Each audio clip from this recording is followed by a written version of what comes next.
Ele é apóstolo e pastor presidente da Igreja Verbo da Vida em Aracaju, supervisor deste ministério nos estados de Sergipe e Bahia, além das obras na Argentina e Uruguai. Com sua esposa, Edma Ray, e seus 2 filhos, esta família tem vivido intensamente a missão de multiplicar a Igreja do Senhor desde o Brasil até os confins da terra. Recebam agora, com grande honra e alegria, o apóstolo Darren Ray.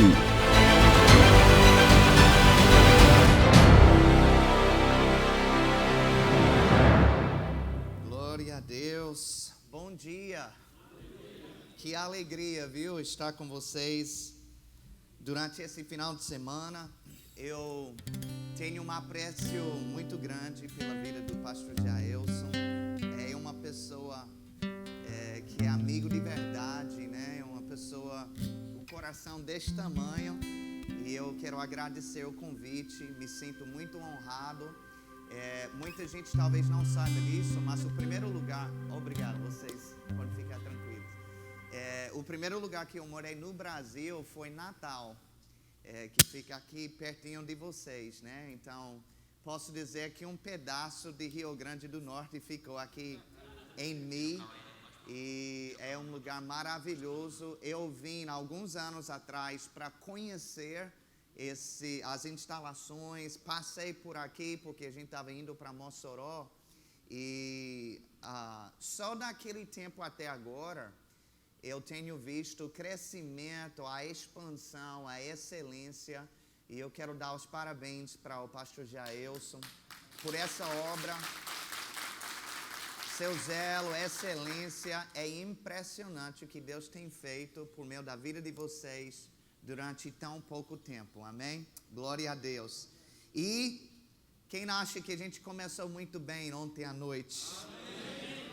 Aleluia, que palavra maravilhosa. Eu mesmo fui muito abençoado. Diga para seu vizinho, diga, seja homem, viu? Se você não lembrou de mais nada até aqui, você lembra de uma coisa: seja homem, né? Glória a Deus. Então, hoje de manhã vou dar a minha parcela, e o que está no meu coração compartilhar com vocês, pelo menos por esse horário, é sobre o homem e a pureza sexual. Amém. Amém? Eu queria que você abrisse comigo na sua Bíblia, no livro de 1 Coríntios, capítulo 10 e versículo 8.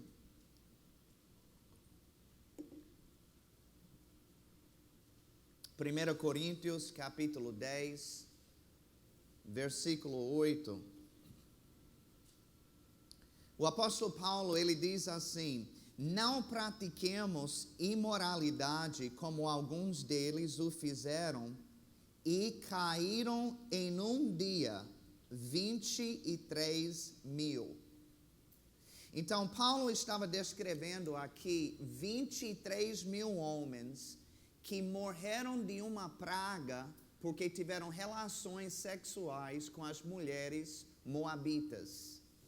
Então, a palavra imoralidade que está sendo usada aqui está lidando especificamente com a área sexual.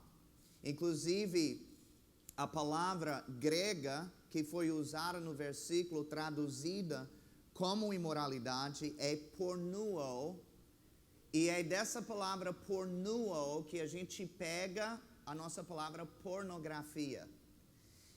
Pornuo é um verbo, tá? Que descreve o ato de se prostituir. Agora, já existe outra palavra grega que a Bíblia também usa, que é chamada de porneia. A única diferença entre pornuo e porneia é que pornuo é um verbo, enquanto porneia é um substantivo. Mas as duas palavras vêm da mesma raiz. E a palavra porneia engloba todo e qualquer tipo de sexo ilícito. Ok?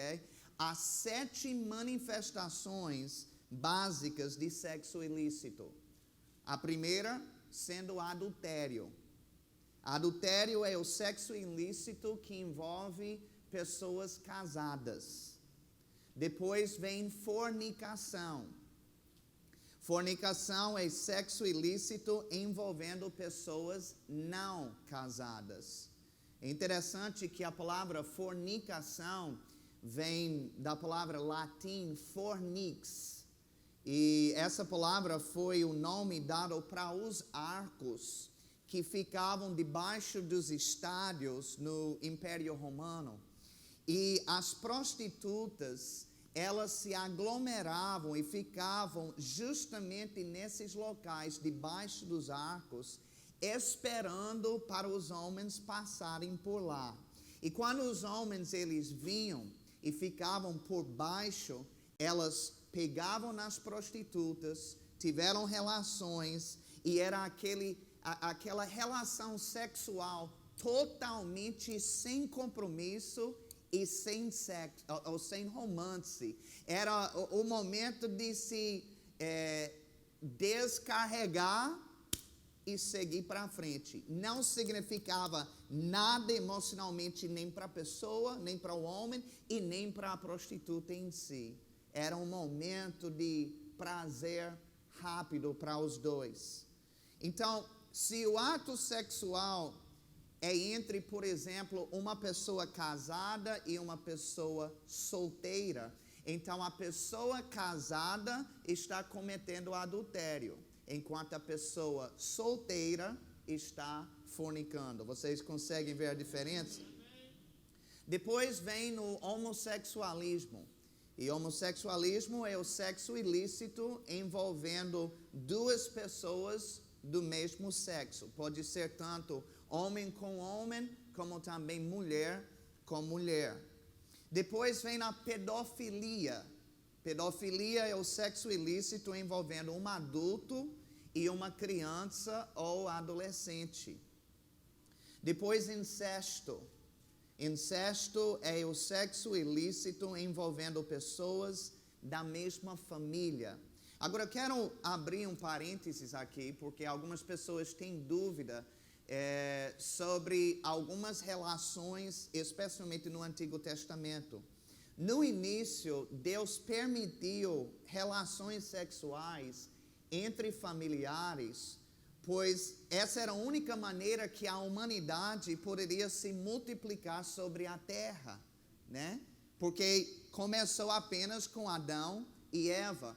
Há um versículo, por exemplo, que fala sobre a esposa de Caim. Você lembra que os primeiros dois filhos eram Caim e Abel, e já estava falando sobre a esposa, e as pessoas perguntam, mas de onde veio essa esposa de Caim? Tudo indica que era sua irmã, justamente porque a humanidade estava na sua fase inicial, ele estava começando, então Deus permitiu por um tempo que pudesse ter relações nesse contexto familiar, mas com a expansão e a multiplicação das pessoas na terra, não se tornou mais necessário e Deus ele proibiu que houvesse esse tipo de ato. Amém?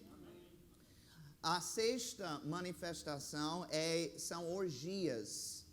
Orgias é o sexo ilícito envolvendo mais de duas pessoas ao mesmo tempo. Okay? Pode ser de 3 para lá. E, por final, bestialidade. Quem sabe o que é bestialidade? É sexo ilícito entre pessoas e animais. Tem que ser muito besta para se envolver em bestialidade. Exatamente. Então, por que eu estou falando todas essas palavras e todas essas definições? Porque a simples palavra porneia engloba tudo isso que você acabou de ouvir. Amém? Agora, é relevante que Paulo estava falando isso para a igreja de Corinto, especificamente, porque essa igreja era conhecida por sua imoralidade sexual. Corinto era uma cidade pagã e o sexo fazia parte da religião dos coríntios. Então havia, por exemplo, prostitutas, havia prostitutos que ficavam dentro do templo com um só propósito, para ter relações com as pessoas que iam até lá para adorar os seus falsos deuses. Inclusive, esse ato sexual fazia parte do ritual e da cerimônia da sua prática religiosa. Então, quando os coríntios nasceram de novo, o que foi que aconteceu? O seu espírito mudou instantaneamente. Mas a sua mente não. A sua alma não. E eles trouxeram para dentro da igreja resquícios daquela vida antiga, daquelas práticas e maneiras de viver. Então, muitos deles continuavam na prática de sexo ilícito, mesmo fazendo parte da igreja. Então, mais do que em qualquer outra igreja, Paulo teve que gastar tempo ensinando a eles sobre a pureza sexual. Ensinando a eles que agora, na igreja, no corpo de Cristo, é diferente. Amém. Muitos de vocês tiveram uma vida antes de Cristo. Amém? Você lembra do que fazia. Você lembra de como era. Mas hoje, no nosso novo contexto, a realidade é diferente. E a gente precisa aprender mais sobre como é que o homem ele deve se comportar, de fato, com relação a isso. Há um versículo onde Paulo disse para Timóteo para saber lidar com seu próprio corpo com honra. Amém. Existe uma maneira correta de lidar com seu próprio corpo. Então, observe nesse versículo que nós acabamos de ler, que Paulo não disse para os coríntios não praticarem a imoralidade. Ele disse assim, logo no início do versículo, não pratiquemos. Não pratiquemos. Eu acho isso muito importante porque Paulo estava incluindo ele mesmo na responsabilidade de se manter puro sexualmente. Paulo, ele era uma pessoa, provavelmente uma das pessoas mais espirituais de todos os tempos. E mesmo assim, ele admitiu que ele também poderia cair nessa área se ele não tivesse cuidado. Então, se Paulo era um ministro forte, respeitado, respaldado, e poderia cair nesse pecado, então qualquer um de nós também poderia cair. Vocês estão comigo? E é por isso que ele também destacou o exemplo, a ilustração dos israelitas nesse versículo. Por exemplo, em versículo 11, que é 3 versículos mais adiante, ele disse assim: estas coisas lhes sobrevieram como exemplos e foram escritas para advertência nossa. Então, Paulo nos informou sobre a queda sexual dos israelitas com um só propósito, para que nós aprendêssemos ao ponto de nós não cairmos no mesmo erro. Amém?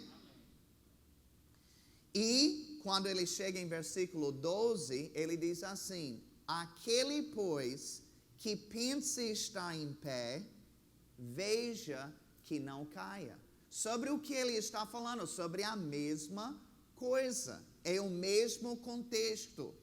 E observe a palavra pensar. É uma coisa você pensar que está em pé. É outra coisa você estar em pé de fato. Sabe, nesse versículo 12, Paulo estava dizendo para o homem não baixar a sua guarda.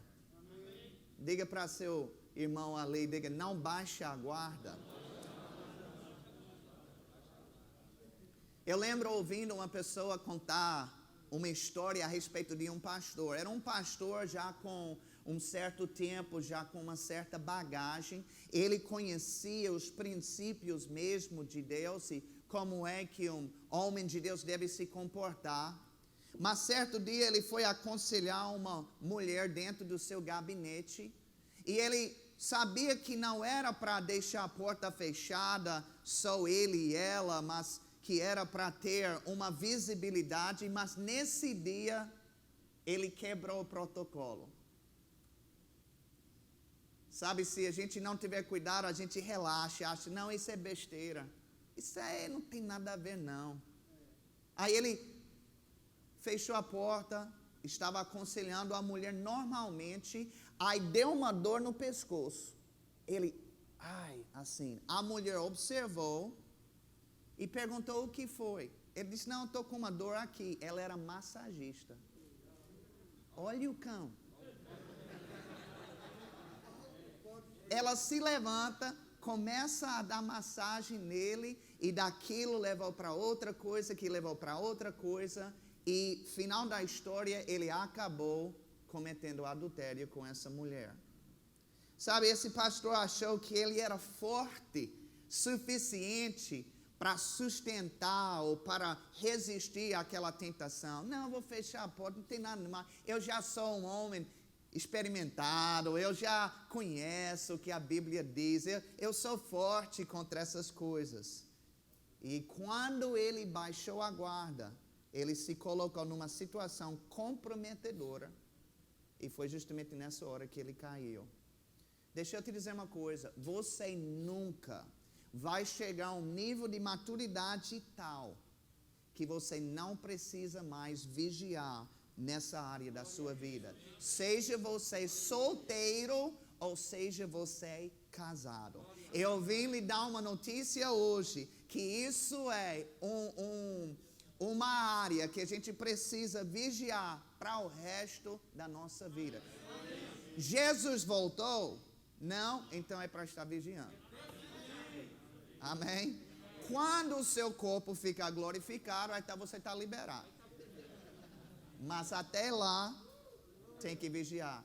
Deixa eu te dizer uma coisa. A pureza sexual é uma mensagem para a igreja local. Não é uma coisa, inclusive, que é muito pregada por aí. Mas é um assunto que precisa ser ensinado para a igreja. É impressionante o quanto que a Bíblia tem a dizer sobre a área sexual.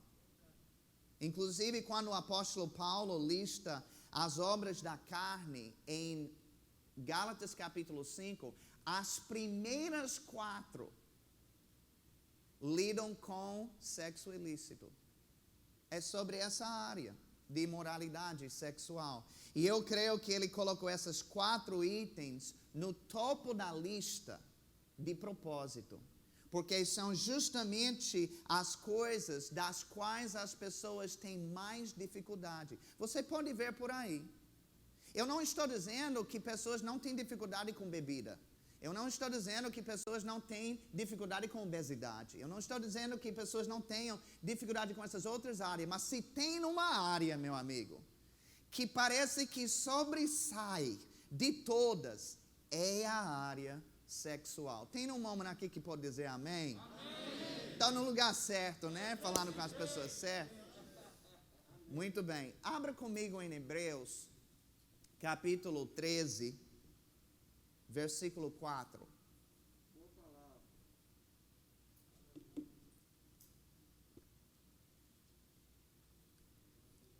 Hebreus, capítulo 13, e versículo 4.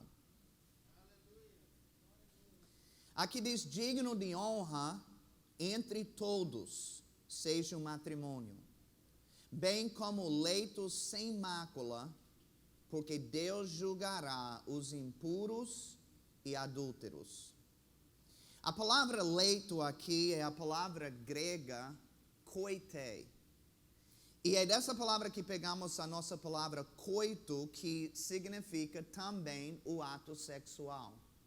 Então, o autor de Hebreus está dizendo que o ato sexual no casamento é puro e é abençoado. Agora, a gente pode também falar isso no inverso, tá? Que todo e qualquer ato sexual fora do casamento é impuro e amaldiçoado. Não tem a bênção nem a cobertura de Deus sobre aquilo. Sabe, hoje em dia se tornou moda o conceito de morar junto. Inclusive para alguns crentes. E, consequentemente, essas pessoas estão tendo uma vida sexual ativa. Ou seja, não são apenas colegas de quarto, né? Mas estão literalmente tendo uma vida sexual ativa. E de alguma forma, eu não sei como, mas eles têm se convencido que não há nenhum problema com esse tipo de convivência. Contanto que os dois se amem e estão felizes, então eles acham que não há nenhuma necessidade de se casar. Casamento é uma aliança entre duas pessoas que estão formalizando o seu compromisso tanto perante Deus como também perante as pessoas. Então, o casal que apenas coabita e não quer casar já está mostrando que tem problemas no seu relacionamento. Porque não está disposto a assumir um compromisso maior e um laço mais forte entre eles. Se você me ama tanto assim como diz, assine esse documento.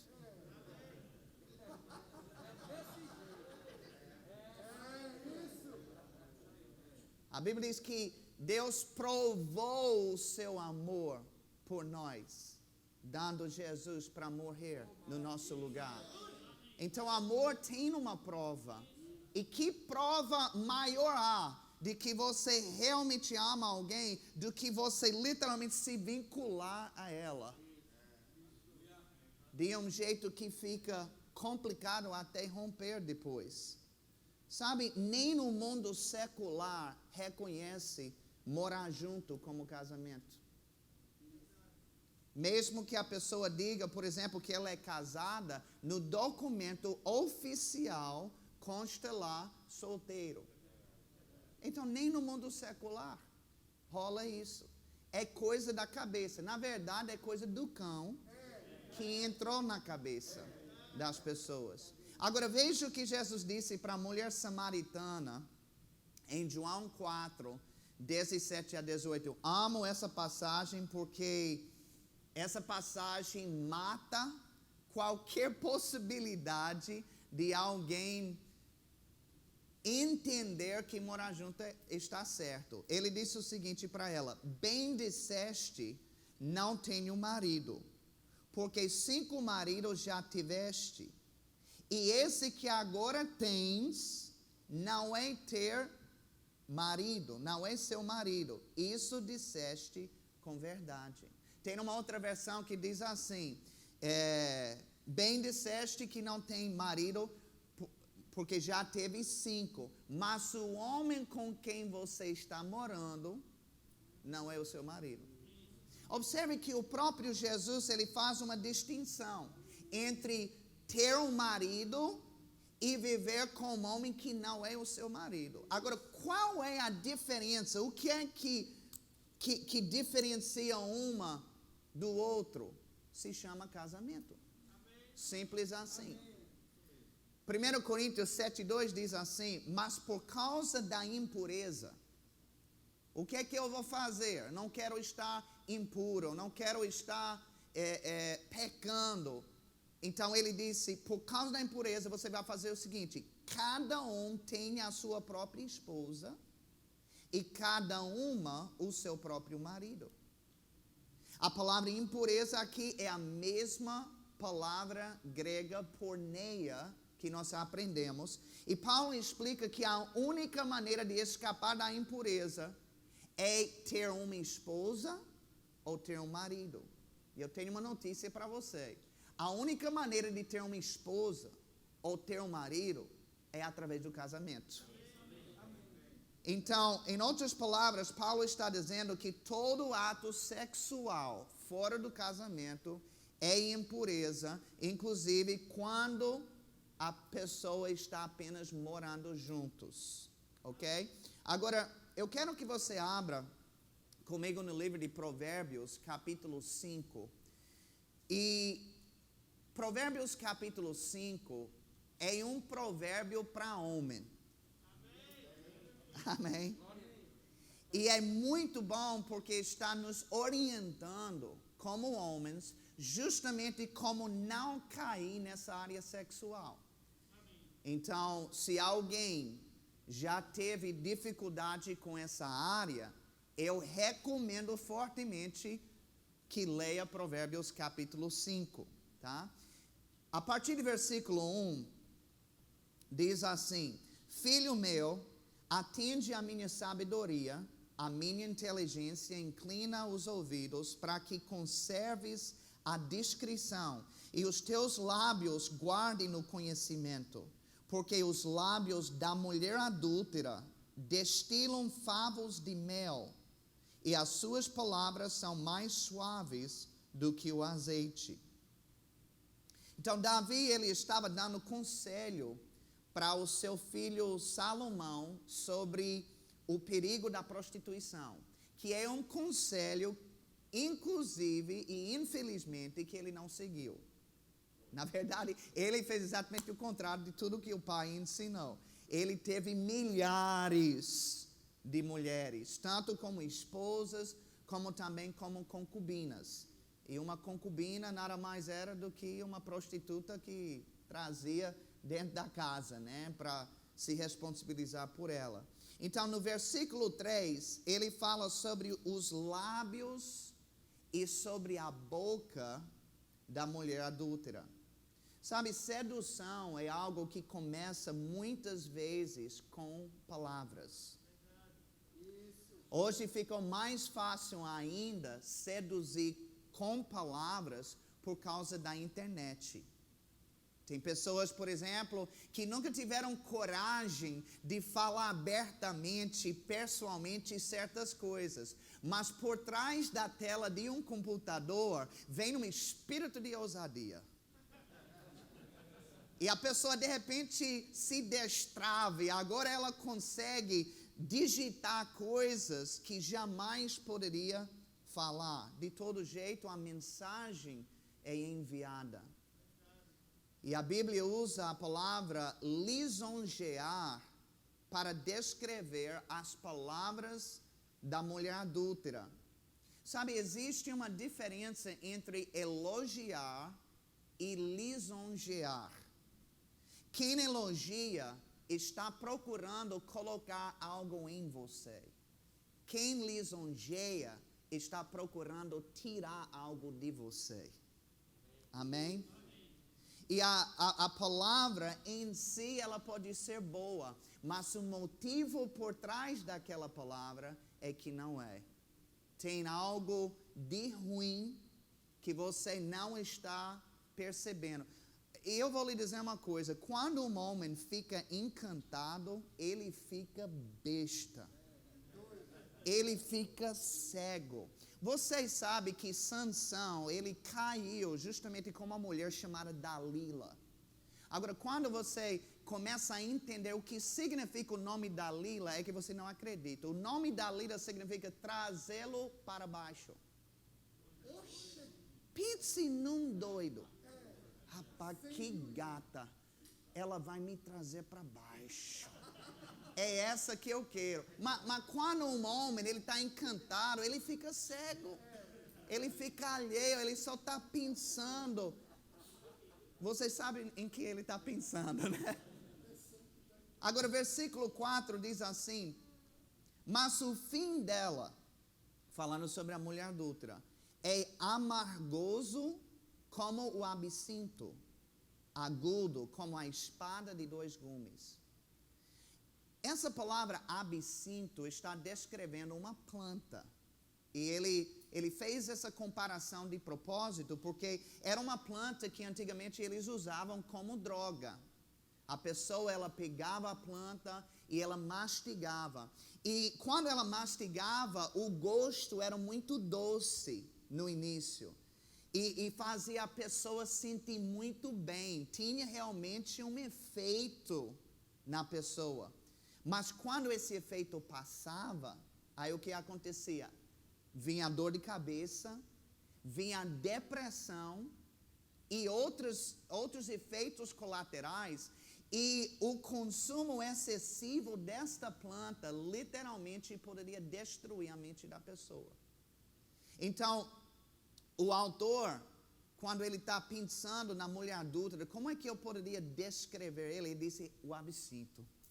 Ela é igualzinha, porque no início há um prazer sexual temporário. Mas quando aquele prazer passa, e para alguns homens é uns 30 segundos, 1 minuto,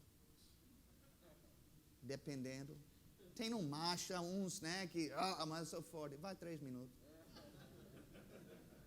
Então aquele prazer temporário passa e depois vem a dor de cabeça.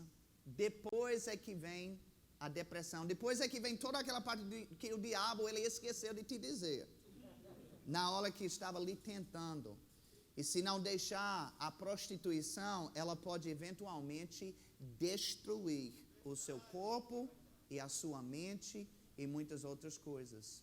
Versículo 5 diz assim: os seus pés descem à morte, os seus passos conduzem-na ao inferno. Agora observe isso, ele fala aqui sobre os pés e sobre os passos da mulher adúltera. No mundo antigo, por causa da cultura, os pés eram basicamente a única parte do corpo que poderiam ficar expostos. Então, as prostitutas, elas justamente usavam os pés para seduzir os homens.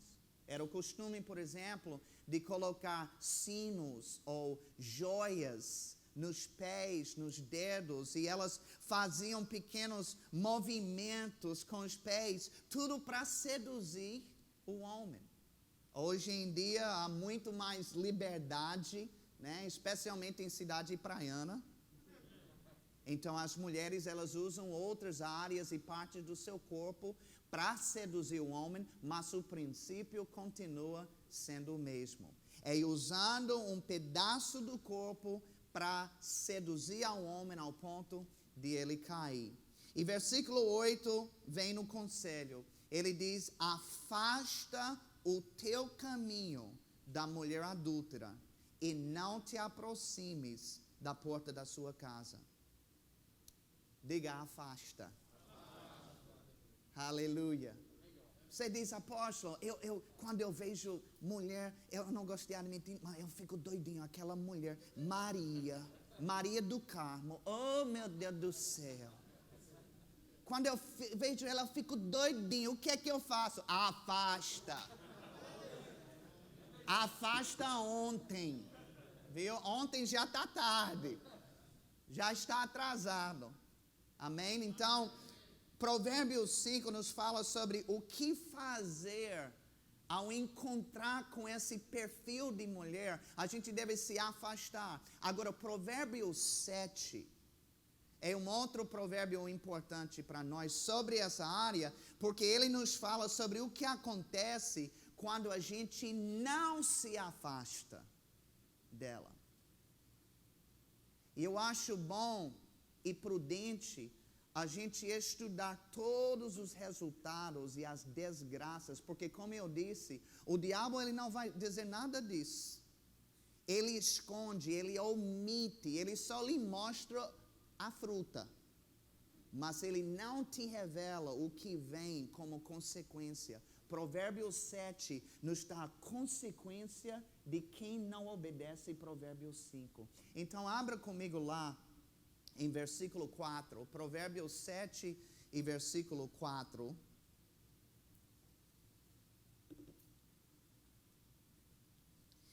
Dize a sabedoria: tu és minha irmã, e ao entendimento chama teu parente, para te guardarem da mulher alheia, da estranha, que lisonjeia com palavras.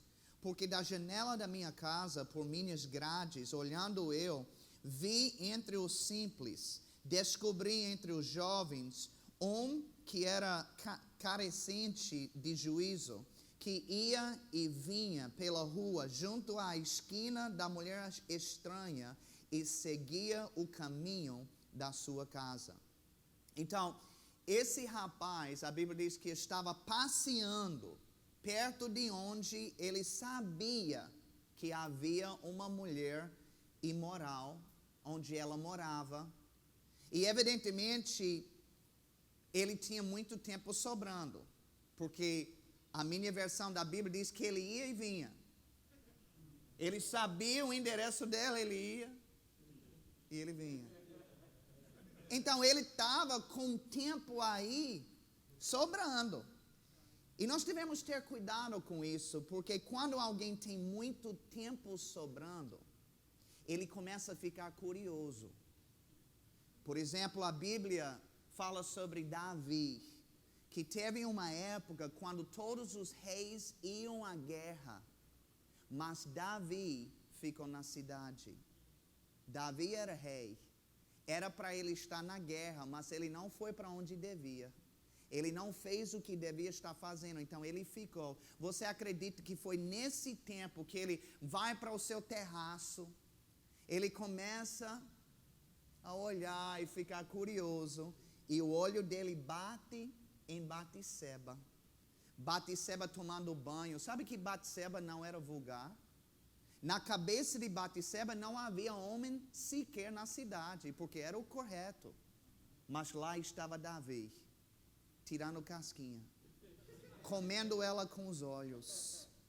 E aí ele ficou com tanto tempo sobrando, que ele começou a fazer besteira. Pegou ela e fez a bagunça que fez. Deixa eu te dizer uma coisa. Se você está fazendo o que você devia estar fazendo, não vai sobrar tanto tempo para fazer esse tipo de coisa.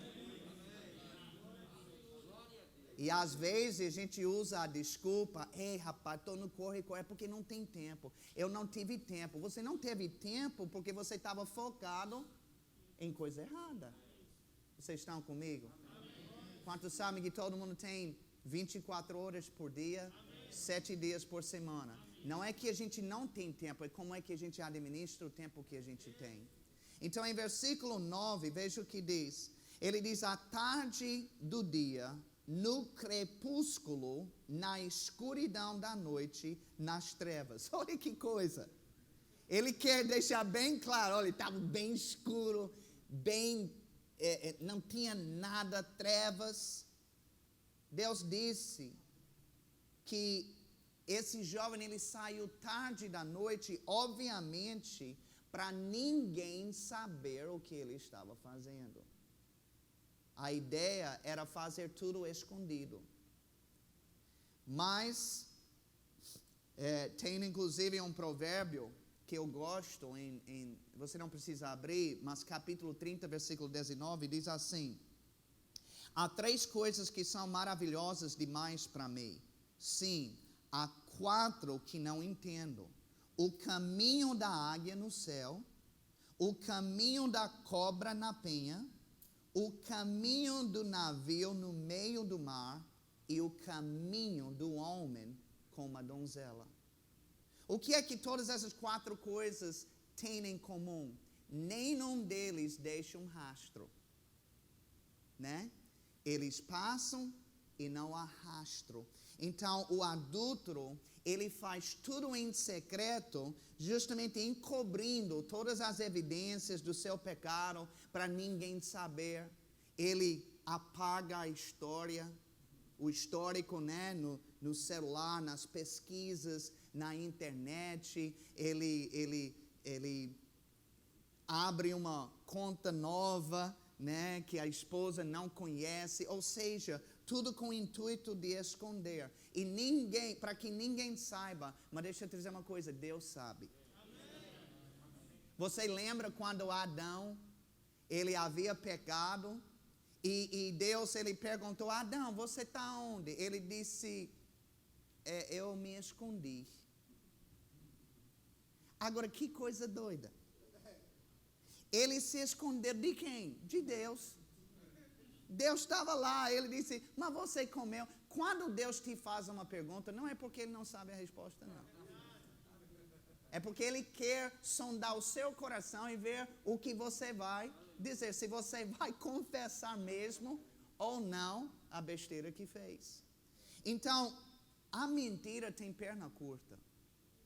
E eventualmente essas coisas acabam sendo descobertas de uma forma ou de outra. Você pode ter certeza.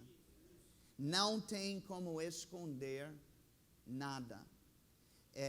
Eu não sei quantos de vocês ouviram falar dessa notícia, mas o ano passado, um pastor chamado Carl Lentz, ele era pastor da mega igreja Hillsong, lá em Nova York.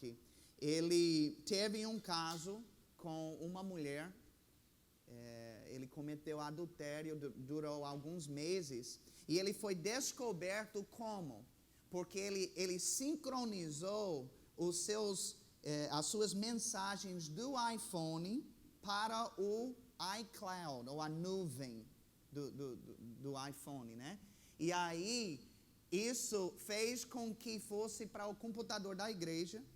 A esposa estava lá na igreja e ela que descobriu, né? E hoje ele não está no ministério mais.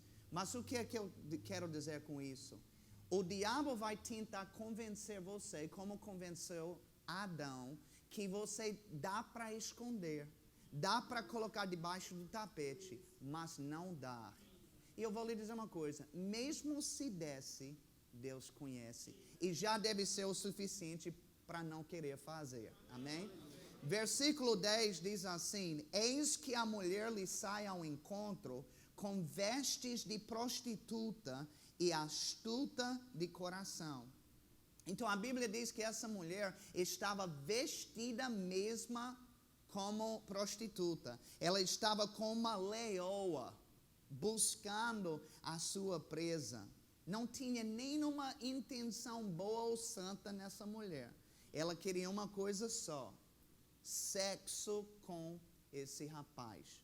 Versículo 11 a 20 descreve a conversa que ela teve com o rapaz. E versículo 21 é importante, porque ele diz como foi que o rapaz acabou cedendo para ela. Versículo 21 diz assim, seduziu com as suas muitas palavras, com as lisonjas dos seus lábios, o arrastou. Veja que o que derrubou o rapaz foram palavras sedutoras e lisonjas. Todo homem deve ter cuidado com seu ego. Se uma mulher começa a nos encher de elogios demais, talvez seja um alerta para a gente se distanciar um pouco. Eu lembro que eu estava numa clínica certa vez e eu estava dando minhas informações para os exames e a mulher perguntou qual é o seu nome completo. Oh, é diferente seu nome, eu sou americano e tal. Sua data de nascimento, eu dizia. Seu estado civil, eu disse casado. Ele disse, você tem certeza?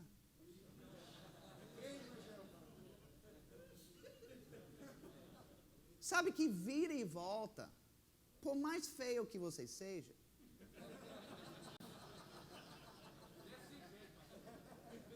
vai vir uma cantada de vez em quando. Amém? E se nós não formos sábios, a gente acaba se achando.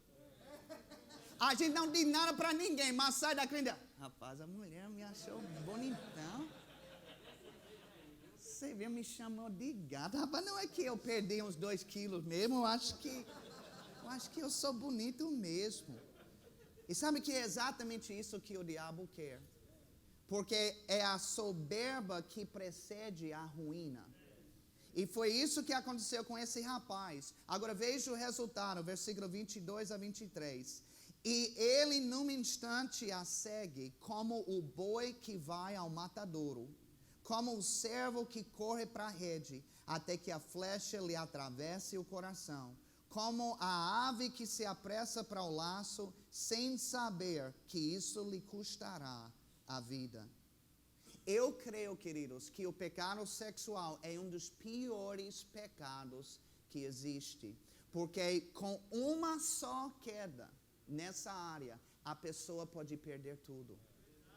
Ela pode perder sua família, ela pode perder o seu dinheiro, ela pode perder sua saúde mental, ela pode perder sua saúde física. Tudo isso num bolo por alguns minutos apenas. Se eu fosse o diabo e meu objetivo era derrubar os crentes, derrubar os homens de Deus, eu digo para você, essa é a área que eu ia mais investir. Por quê? Porque é como as ações e a bolsa de valores. O que é que as pessoas querem? Eles querem o máximo de retorno para o mínimo de investimento. Não é assim? Então, se na cabeça do diabo, rapaz, se tem uma área que arrebenta com o crente, a área sexual, eu vou investir muito nessa área. Vocês estão comigo? Agora, não sou o diabo, graças a Deus, né? Eu sou um homem de Deus, por isso que eu estou falando essas coisas, né? Mas eu queria finalizar a minha palavra lembrando vocês de um rapaz jovem chamado José, que serve como exemplo para todos nós. Em Gênesis 39, versículo 7, diz assim: aconteceu depois dessas coisas que a mulher de seu senhor pôs os olhos em José e lhe disse: deita-te comigo. Agora, quantos sabem que a mulher de Potifar não estava com sono?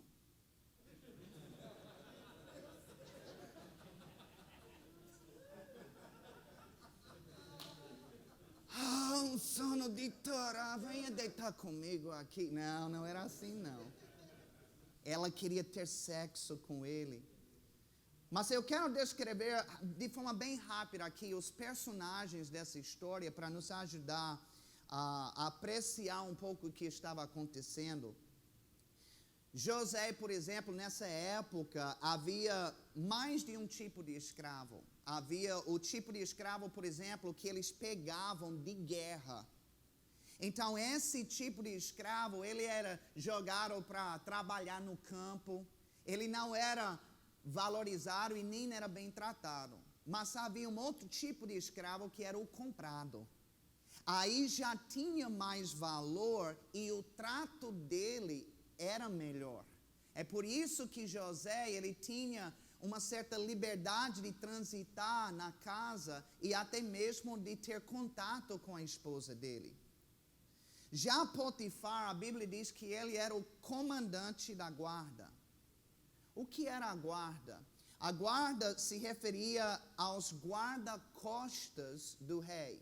Agora, quem aqui, até mesmo hoje em dia, quem já viu um guarda-costa? No modo geral, o bicho é feroz, né? É malhadão, grande, forte, que nem Renato, né? Forte. Mas os músculos deles já começam a ser bem visíveis. Agora, esse era uma turma selvagem. Por exemplo, se alguém, qualquer pessoa reclamasse contra o governo, contra a autoridade do rei, então ele não tinha conversa. Eles iam e matavam na hora. Acabou-se. Esse eram os guarda-costas. E a Bíblia diz que Potifar era o comandante dessa turma. Só para você ter uma ideia. A Bíblia diz que ele era um oficial de Faraó.